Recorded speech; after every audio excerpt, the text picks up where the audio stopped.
Choosing your wedding planner can make or break your big day. Now let me help you in choosing your wedding planner by asking these questions. Hi, my name is Val and I'm your online wedding planner. I choose to upload this series of wedding planning because I find it that I should also share what I have, learn being a wedding planner. In the past 3 years, we've planned so many weddings, planned so many kind of events, and I'd like to share what I have learned all throughout there. The past few months, guys, merong umulbo na wedding planner. It's a big wedding planner actually here in Cebu. They're very known, one of the top wedding planner for. And suddenly they announced of bankruptcy.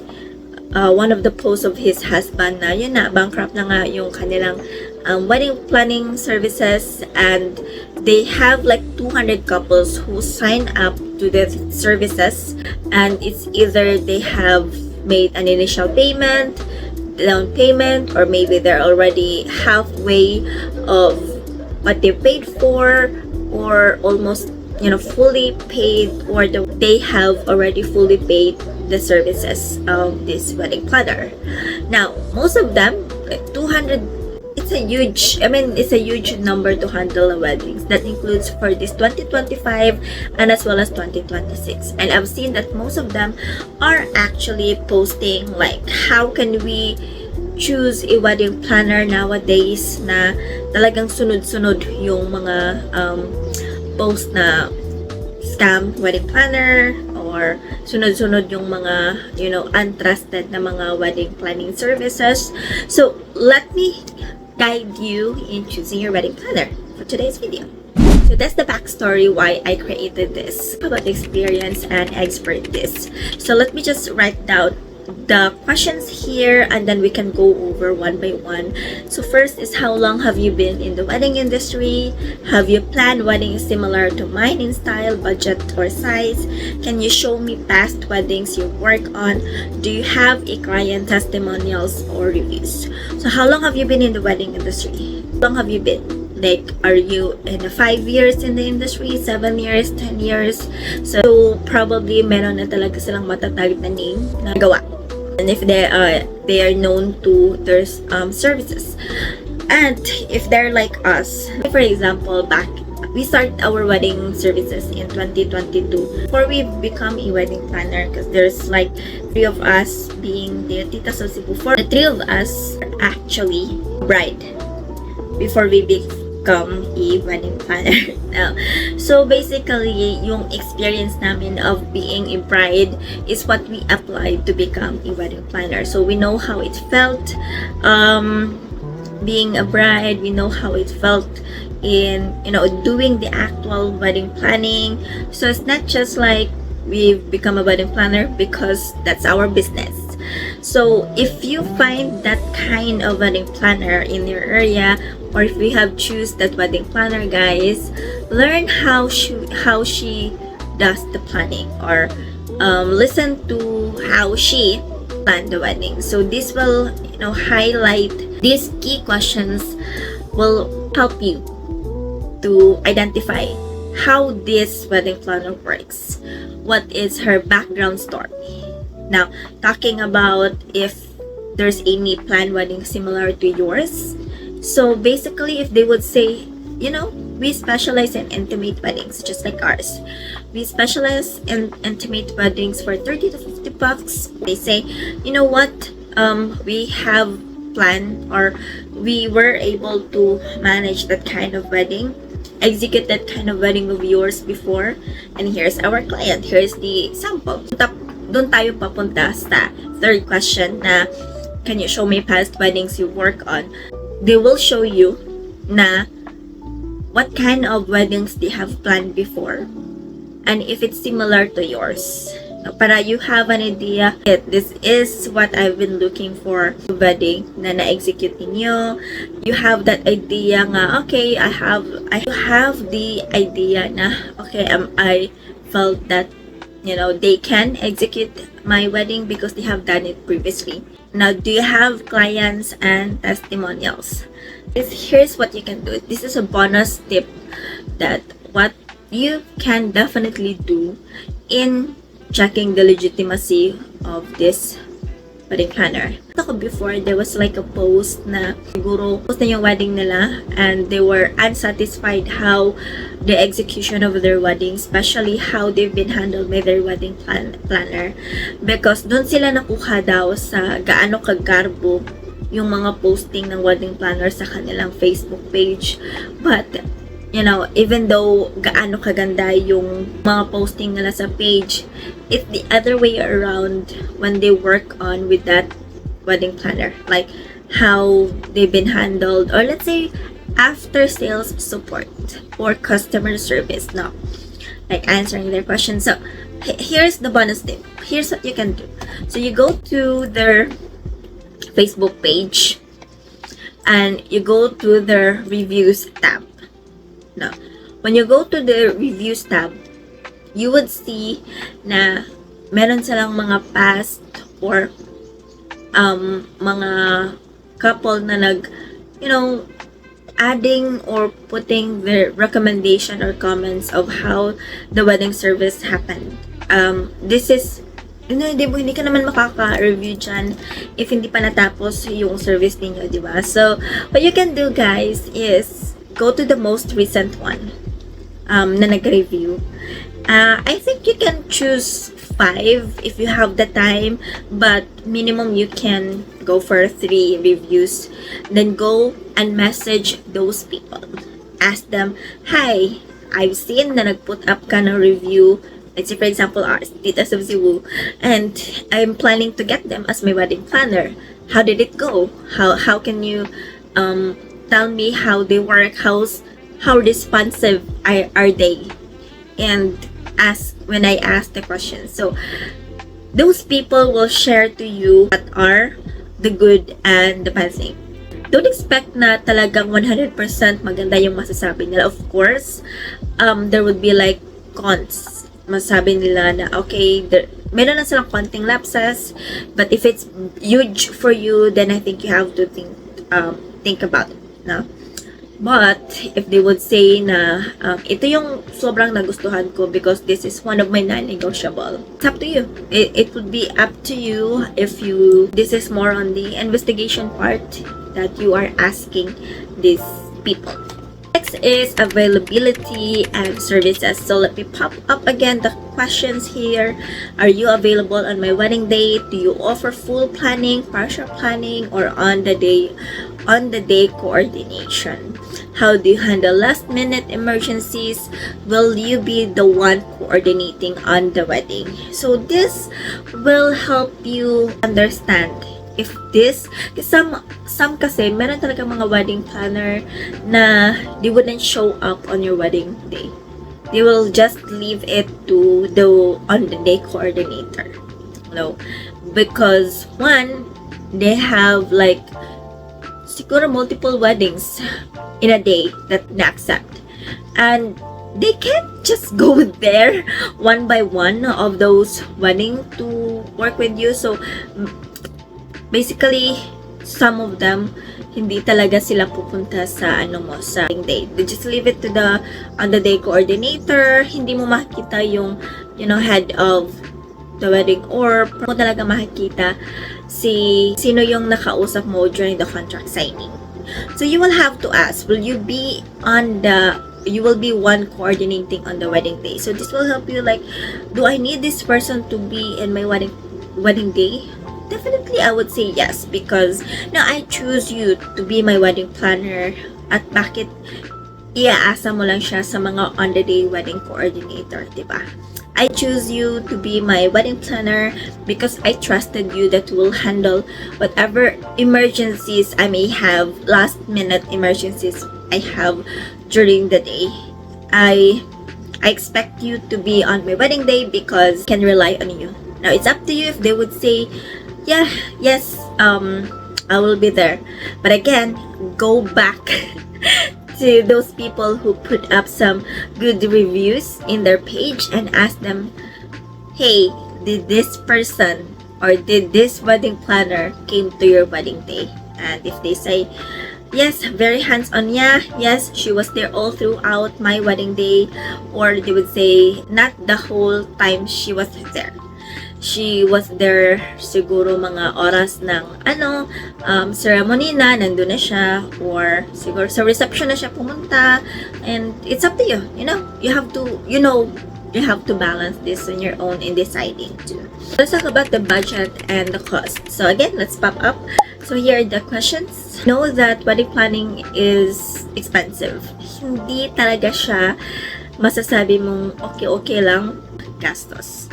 You will be spending like 6 digits of money unless if you want it like the very simplest way of wedding, like punta lang kayo sa civil, kain lang kayo sa bahay, punta lang kayo sa civil, o tapos kain lang kayo sa labas. Yun, that's accepted. But in this type of wedding planning, it can really get into expensive. Now, here are the questions you will be asking to your wedding planner. So what are your packages rates and what do they include? Are there any hidden fees we should know about? How do payments and deposits work? What's your cancellation or refund policy? So these questions actually we actually do this during the contract signing. Before we do contract signing, we do have what we call discovery call. So with the discovery call, we will present the packages we have, what are they included, and we will like ask this client or couple na what they have in mind for your wedding and if it fits to the package that they are looking for. And then regarding with the hidden fees, I would say there's no hidden fees. There are just surprise fees. Surprise fees because we don't know. Let's say for example, it's not included on our wedding planning service, but couple really didn't know that there are like surprise fees during the day, on the day. So let's say for example, mga corkages fees that either one of your guests arrived with bringing alcohols and it's not allowed in the hotel or to the reception. So those are sometimes being covered by the couple unless if you wanted to ask that person who brought that liquor and say, hey, you have to pay this, it's not my responsibility. But hotels run through to the wedding planner or run through to this wedding couple, to these couples and ask for that bill, not to the guest. You have to. So there's no hidden fees. Let's say surprise fees. How the payments and deposits work. So during our contract signing, we will show how do they want to pay. Would they want to do it on a monthly basis? So typically, we will just show our payment plans. Ito yung package na kinuha niya sa amin. You will be down payment, let's say for example 10,000, so less natin. So let's say yung 160 magiging 150 na. How far are we in your wedding planner? So wedding planning. So with your wedding planning, let's say we're just 12 months away. So that 150 will be divided into 12 months. So here's your monthly. Here's your due date. So we will be putting that in our contract. Stating what are those amounts. How much are those amounts you will be paying every month and the due date. What's your cancellation or refund policy?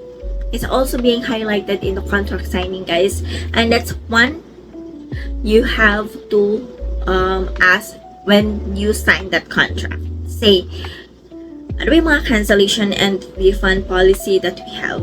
So, if they would say, okay, you only paid 10,000 for your cancellation. You only have paid for your down payment, but it's not. We can cancel this contract, but it's not refundable. It can be. Or they would say, you have paid 50% of the amount, but happens, the wedding didn't push through, you have to cancel it. So ask for what is your cancellation fees. So they'll say, what we can refund is the 50% of what you paid for. The rest is non-refundable. It should also be highlighted in your contract, guys. So be clear on your budget upfront. So some of the planners have minimum spend requirements. Why? It's also up to the suppliers, they're tied up. So let's say their suppliers, like the stylist, the photo and the video, the list. So it's really up to how it will be in total. Yung total talaga yung magiging dyan. So yeah, so they have the minimum spend requirements. Next is vendors and logistics. A great planner, guys, should have a strong connections with suppliers. And to ask, we have preferred vendors or can we choose our own? This apply to the DIY, right? If it's part of our package, then we do have a preferred vendor. But if you wanted to not include this in the package, definitely you can choose your own. Have you worked with our venue before? It's a very good common question now. So let's say with the venue that you choose, you will definitely say na, hey, we did have an event on your venue that you choose from. How do you handle vendor contracts and negotiations? It's up to them. It's between the vendor and the wedding planner. So for us guys in Tita Sol Cebu, we have a tie-up vendors. We've worked with them on numerous projects, numerous events. So we know how we work together. We know how we work with in negotiations. We work with them on mostly we don't have any contracts with the suppliers because we connected on how many projects we work with. In terms of negotiations, so let's say for example, if you wanted to upgrade the lights and sound, it's up to us how we will ask this vendor, how much are you charging? And if it's outside of the budget of the client, then we do the negotiations. That's how an advantage if your wedding planner has their own tie-up suppliers or vendors. That's one of the advantage if your suppliers have a strong connections with them. Kaya nilang makipag-negotiate with the rates because they have trusted how they work and they know this wedding planner. How do you handle will you manage guest accommodations and transportation? Most likely, guys, wedding planners does not include this in their services. But if you want, then it's an additional work for them. And with an additional work, that would be an additional fees. Why? Because they will have to hire another person to handle finding the accommodation for your guests. If it's a destination wedding. Now, with the transportation, of course, they will be handling transportation, and we all know managing this by calling the vendor, by calling the hotel, calling your guests if nakapag-check-in nila. It's really a lot of work to do, and it's not easy. So that's why it's an additional work, and it's an additional fees. So, resume tayo guys. Nag-stop muna ako kasi umuulan siya. Lumakas yung ulan sa labas. So, if you hear na meron talagang mga patak dyan, it's because it's raining outside. So, let me just continue. Here, yung pinaka-favorite part ko na question is the on-the-day coordination. So, let's talk about the on-the-day. So, will you be on-site the entire day? So, if you remember at the beginning of the question, it's that you're asking if the wedding will be on your wedding day talaga. But this time, you will be asking if they are going to be on site the entire day. Because again, some of the wedding planner couldn't be able to be in the entire day. They just left the on-the-day coordinators and be there if siguro ceremony starts, or probably meron ba silang other commitments before they head over to your wedding. So mga ganong instances. Now, how do you handle unexpected problems like bad weather or vendor delays? Bad weather, we can't control it. But as much as we do, we always highlight to the couple, o hindi natin kontrolado yung mga bad weather. Okay? But, we always have, one of the good example is yung wedding ng, one of the wedding planner. It was on Odette, December 16, 2003. Diba? So, grabe yun. On the day ng, Odette, diba? It was supposed to be a garden wedding. But, last minute, nag-change yung venue. Naging indoor hotel na lang siya. So, lahat pack up from the garden kasi nga yung venue na they choose, turn off yung electricity. So, the highlight here is that to set proper expectation. As an example, giving one of the example namin as a wedding planner na we're not wedding planner at that time, but we were a bride and a groom. So this is what happened based on our experience, and that's what we applied on our next wedding planning instances that we have. It's more on like setting the proper expectation and plan ahead. So if it's a bad weather, what do we need to do? Vendor delays. So vendor delays, we can't control it as well because it's vendor. Let's say for example, it's the vendor is directly from the couple. So we might make some adjustments. So most cases, ang pinaka big impact talaga dito if na-delay yung hair and makeup on the call time. Kasi without the hair and makeup, hindi makaka-start ng photoshoot yung photographers. And if ever late or delay yung hair and makeup, yung timeline din masisira, di ba? So, like, we have to definitely say the bride or couple on the day na, medyo meron tayong delay sa timeline, but don't worry. We always say, don't worry, we can handle this. Yung mga ganong bagay. Will you oversee the setup and clean up? Wow, this is a very good question, guys. Because for the setup, based on how we handle on our weddings, there will be a wedding planner. Kasi tatlo kami, di ba? There will be a wedding planner that will be assigned for the venue to double check, to oversee, to see if all set na ba yung venue, completed na ba yung mga needed sa venue, mga ganon. You also have to ask how many assistants are on the day wedding coordinator she or he will be hiring. So, typically, no, sa most cases, they will only need 3.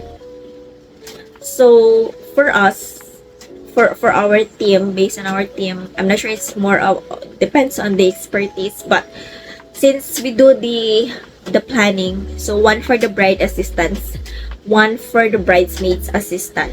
Na like, okay na ba yung mga bridesmaids?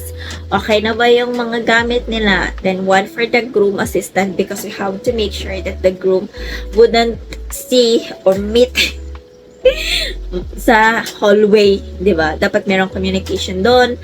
And then 1 for the runner, and then 1 for the main wedding planner, and then there will be someone who will be handling the setup of the venue. So more likely 5 to 6 kami on the entire wedding planning. Insert ko lang, guys, if you happen to have to be doing this wedding planning on your own, we have actually a hotel wedding checklist in which you will be reminded on what you have to do and what you don't have to do, what are the checklists for the bride side and what are the checklists for the groom side, and as well as for the photography prep, ceremony prep, reception essentials. So we have prepared a list on this. And if you need a guide or copy of this, go check out the link below. It's in my digital product, and you'd be able to be guided. Mostly for our clients, we use this, or we give this to our clients as their guide. Like, okay, tomorrow is the big day, but I'll be giving you this checklist as your reference para ma-double check ninyo what you have to bring and what you don't forget to bring. So that's what we do. We always remind our couple. Now, let me ask you guys, what are your biggest concern when hiring a wedding planner? Is it about the legitimacy? Is it about, can they do the work? So I know that these questions will highlight or enlighten you in choosing those wedding planners. And if you're looking for a trusted wedding planner, check out our team. Here's our Facebook page. We'd love to bring your dream wedding into a reality. I find this helpful, guys. I know this is a free guide steps, but to help me to promote or to help me create more of this content, please go ahead and like, share, and please do not forget to subscribe to my channel for more. Thank you so much for watching, and I'll see you on our next wedding planning tips videos. Bye, guys!